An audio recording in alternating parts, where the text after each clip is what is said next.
Assalamualaikum warahmatullahi wabarakatuh. Halo anak-anak, bagaimana kabar kalian? Hari ini kita akan belajar tentang membahas soal PAT matematika pada 2 tahun yang lalu. Dan juga nanti ada materi tambahan untuk persiapan PAT besok. Kita langsung saja. Materi yang pertama adalah KD 3.5. Di situ ada volume kubus dan tabung.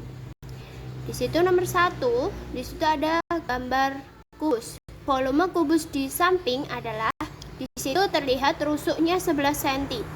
Maka untuk menentukan volume kubusnya adalah rumusnya R pangkat 3 atau rusuk kali rusuk kali rusuk. Sehingga 11 kali 11 kali 11. Jawabannya adalah 1331 cm3. Nomor 2.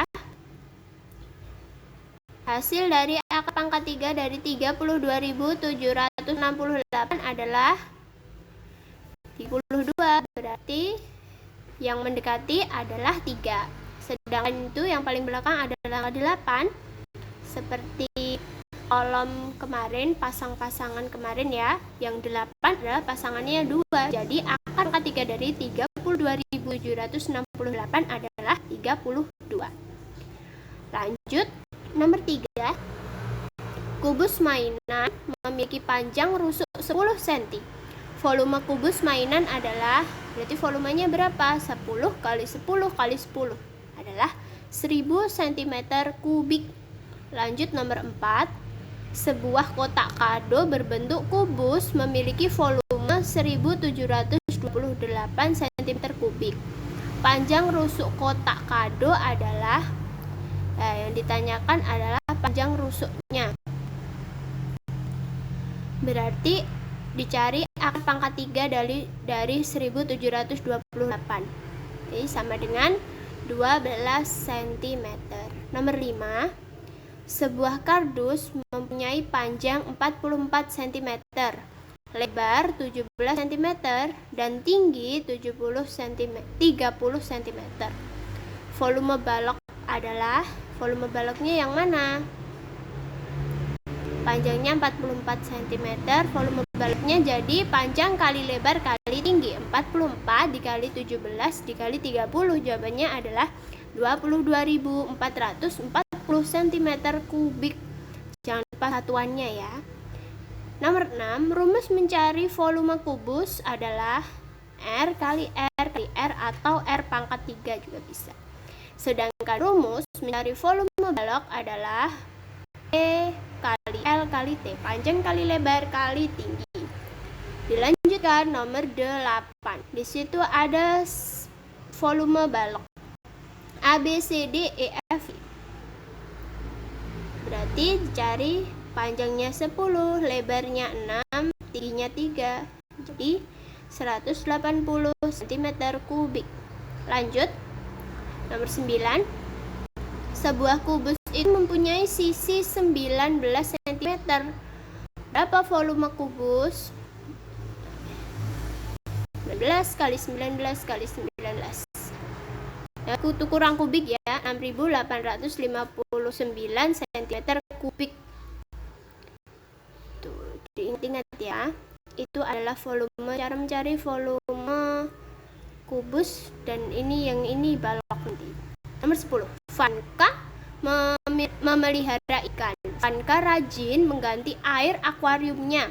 Akuarium Vanka itu berbentuk balok dengan ukuran panjang 40 cm, lebar 30 cm, dan tinggi juga 30 cm.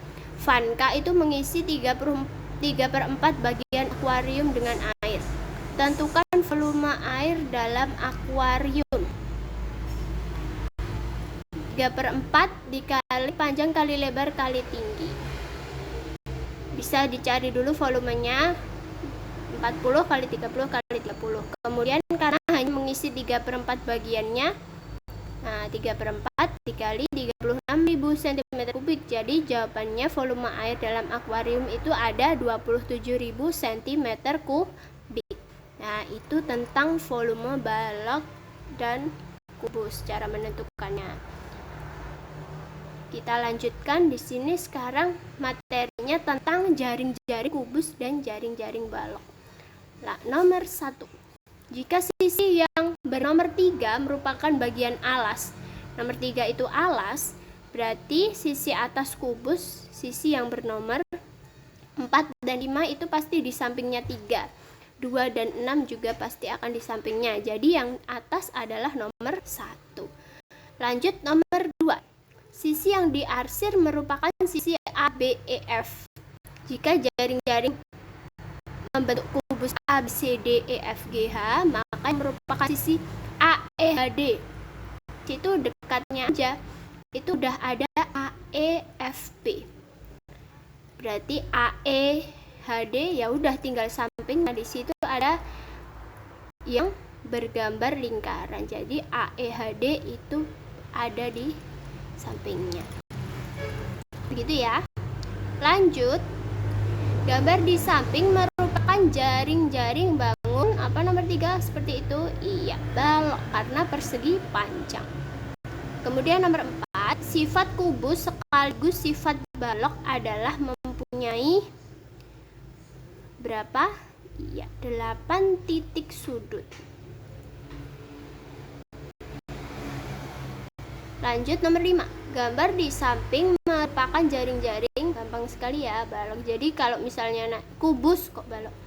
Jadi misalnya kalian diminta untuk menggambar jaring-jaring kubus atau balok ya seperti itu contohnya. Lanjut. Gabungan dari beberapa bangun datar persegi yang digabung-gabung yang membentuk bangun ruang kubus itu disebut apa? Ya, jaring-jaring kubus. Lanjut, sisi kubus berbentuk tadi udah disebutkan persegi. Alas balok berbentuk bangun datar, kalau balok persegi panjang. Lanjut. Nomor 9, sebutkan sifat-sifat kubus dan balok. Ya, yang sama berarti nggak usah dituliskan ya, dengarkan ya. Memiliki 6 sisi ya kan? Kemudian kubus dan balok kan sama, memiliki 6 sisi. Kemudian memiliki 8 titik sudut, memiliki 12 rusuk. Udah seperti itu aja. Sudah bisa mewakili sifat-sifat kubus dan juga balok karena yang sifat itu sama. Kemudian buatlah 2 jaring-jaring kubus dan balok dengan bentuk yang berbeda. Kalian biasa melihat aksis kalian pada halaman 82 sampai 85. Di situ kalian juga bisa membaca sifat-sifat kubus dan balok ya. Kita lanjutkan saja KD 3.7 tentang data ini ya. Di situ ada data jumlah siswa SD Harapan. Jumlah siswa kelas 2 ada berapa anak? Yaitu tinggal 107, jumlahnya semua dikurangi 21, kurangi 16, kurangi 17, kurangi 19, kurangi 12. Jawabannya nanti ada 22. Nomor 2. Siswa kelas 5 SD Maju Makmur yang termuda berumur perlu diurutkan tidak itu? Tidak. Kalian hanya tinggal mencari angka yang terkecil karena umur yang termuda itu berarti angkanya yang paling kecil. Berapa tahun itu di situ? Iya, ada 11 tahun. Yang paling muda kelas 5 ya. Lanjut nomor 3. Seorang guru itu mengumpulkan data mengenai jurnal rumah peserta didik dari sekolah dengan menanyakan langsung kepada peserta didik dan menuliskannya di papan tulis. Cara pengumpulan data yang dilakukan guru tersebut dengan cara wawancara, karena menanyakan langsung kepada peserta didik itu wawancara. Kalau kalian mengukur, kalian lihat sendiri kemudian ditulis, itu namanya pencatatan langsung atau observasi. Nomor 4, di situ terlihat ya langsung tanya jawab, berarti itu juga wawancara. Kita lanjutkan. Diketahui data yaitu sebagai berikut. Dari data itu nilai tertingginya berapa? Ya, 9. Langsung saja ya, bisa dilihat. Kemudian nilai rendah ada 5. Lanjut, nomor 7. nilai terendah yang didapat siswa. Nah, di situ ada yang paling rendah adalah 60. Kemudian yang paling tertinggi yang didapatkan siswa ada 100. Nomor 9, cara pengumpulan data dengan acak. Kalian bisa membuat angket, kemudian kalian sebarkan dulu. Dengarkan ya. Kalian bisa buat angket pertanyaan, kemudian kalian sebarkan, atau beberapa orang kalian beri angket yang berisi pertanyaan. Nanti setelah dijawab, kalian bisa merekapnya atau menuliskannya. Kemudian setelah itu bisa kalian buat tabel atau diagram ya, seperti itu ya. Jadi angket, kemudian kalian catat atau diringkas, kemudian bisa diringkas dengan menggunakan tabel atau diagram seperti itu. Nomor 10, perbedaan data kuantitatif dan kualitatif dengan menggunakan bahasamu sendiri. Di sini data kuantitatif itu data yang terukur. Datanya dijelaskan dengan angka-angka, itu kuantitatif. Jadi datanya bisa dijelaskan dengan angka-angka, diukur, bisa terlihat dengan angka-angka. Sedangkan data kualitatif itu dijelaskan dengan kata-kata. Jadi kalau kuantitatif itu angka, kalau kualitatif dijelaskan dengan kata-kata, kalimat seperti itu. Itu adalah perbedaan data kuantitatif dan data kualitatif. Selanjutnya, di situ diketahui data berat badan 5 orang peserta didik kelas 5 sebagai berikut. Berdasarkan tabel di atas, peserta didik dengan berat badan terberat adalah Bayu, Arman 40 kilo, Caca 35 kilo, Bayu 37 kilo, Rian 42 kilo, Dudung 45 kilo. Berat yang paling berat ya di situ adalah Dudung. Nomor 2, berikut tabel data. Orang tua yang bekerja sebagai penjahit ada berapa itu? Ada 8 orang. Lanjut. Penurunan berat badan terjadi pada tahun yang mengalami penurunan, yaitu pada tahun 2014. Di situ 2013 67, kemudian 2014 mengalami penurunan. Jadi penurunan berat badan terjadi pada tahun 2014. Pertambahan berat badan terbesar pada tahun yang paling naik itu yang mana? Iya, pada tahun 2013, karena pada 2012 itu 64, sedangkan pada 2013 menjadi 67, sehingga itu adalah pertambahan berat badan yang terbesar jadi pada tahun 2013. Seperti itu ya. Nomor 5, pada tahun 2017 berat badannya mencapai berapa itu? Iya, 69 kilo. Lanjut diagram lagi. Besar kenaikan berat badan Bu Dewi antara Januari sampai Mei. Dari Januari 56 sampai Mei 60, berarti kenaikan berat badannya capai 4 kilo. Lanjut nomor 7, penurunan berat badan Bu Dewi pada bulan. Bu Dewi itu mengalami penurunan pada bulan apa? Pada bulan Maret. Karena pada Februari 58, kemudian Maret menjadi 57.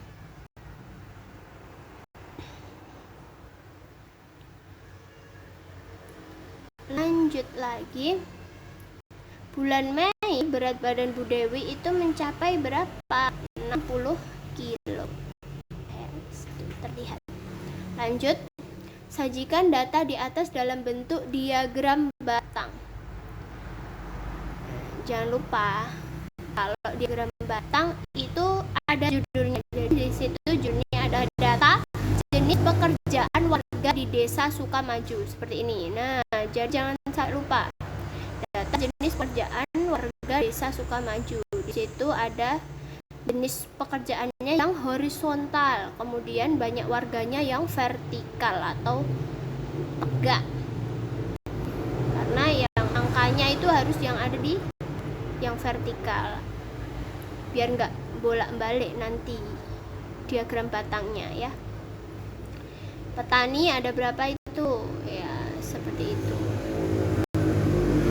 Dan 16 apa tuh,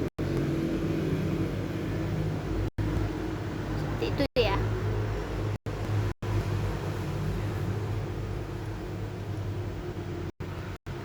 Petani 17, pedagang 24, buruh 16, guru 8, pegawai negeri 11. Itu ya. Lanjut nomor 10. Jenis makanan yang paling banyak disukai di situ terlihat sekali sate, satai. Selisih banyak siswa yang menyukai mie ayam dan nasi goreng. Mie ayam dan nasi goreng selisihnya, mie ayamnya 7, nasi gorengnya 3, 7 dikurangi 3, 4. Berarti selisihnya ada 4. Berapa jumlah siswa kelas 5 SD Ceria? Ditambahkan semua. Yang suka mie ayam 7, yang suka bakso 4, 7 tambah 4, nasi goreng 3 tambah 3, satai 9 tambah 9, soto 5 ditambah 5 sama dengan 28. Begitu ya. Jadi jumlah siswa kelas 5 SD ada 28. Kemudian sekarang materi tambahannya. Di sini ada gambar limas dan juga kerucut. Kita akan bedakan limas sama kerucut. Sifat-sifatnya limas sekarang. Memilih bidang alas. Jadi limas itu tidak selalu bentuknya seperti ini, karena alasnya bisa berubah. Alasnya juga bisa persegi panjang, atau alasnya juga bisa segi 5, segi 6, seperti itu ya. Itu limas. Jadi pasti punya alas kalau limas, tapi alasnya bisa segi berapa aja. Memiliki bidang miring berbentuk segitiga. Lah, bidang miringnya ini pasti nanti akan berbentuk segitiga. Kemudian memiliki titik puncak. Nih yang paling puncak itu pucuknya memiliki titik puncak.